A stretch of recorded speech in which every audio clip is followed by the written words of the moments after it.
بە بۆنەی ساڵیادی دامەزراندنی کۆمەڵەوە گەرمترین پیرۆزباییەکانی خۆمان ئاراستەی سەرجەم ئەندامان، کادران و پێشمەرگەکان بنەماڵەی گیانبەختکردووان و زیندانیانی سیاسی دەکەین.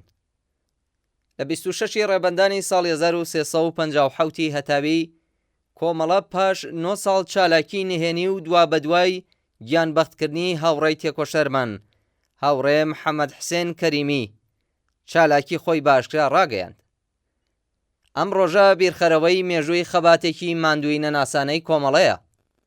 چالاکی ئاشکرای لە ماوەیەکی کووردا کۆمەڵەی کردە بزوتنەوەیەکی گەورەی سیاسی جەماوەری و لە سەرانسەری شارەکانی چ گەورە و بچووک و گوندەکانی کوردستان هێزێکی گەورەی لە خەبات دژی ڕژیمی خوێنڕێژی کۆماری ئیسلامی ڕێکخست. ڕۆژی کۆمەڵە بیرخەرەوەی ڕێکخراوێکە کە زیاتر لە 5 دەیەیە ئاڵای خەبات لە دژی ستەمینەتەوەی چەوساندنەوەی کرێکاران و سەرکوتکردنی ژنانی لە کوردستانی بەرز ڕاگرتووە.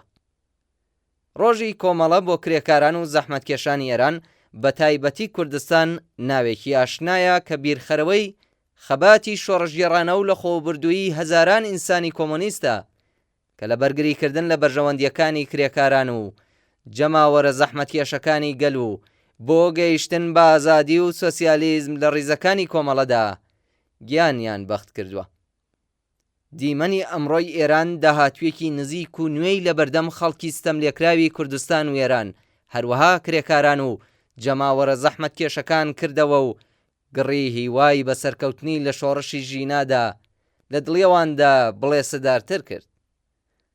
لە کۆتاییدا لەم ڕۆژە مێژوویەدا لەگەڵ بنەماڵەی گیانبەختکردووان و زیندانیانی بەندکراوی ڕژیمی ئیسلامی پەیمان نوێ دەکەینەوە کە درێژە پێدەری ڕێگای ئەم ئازیزانە بین.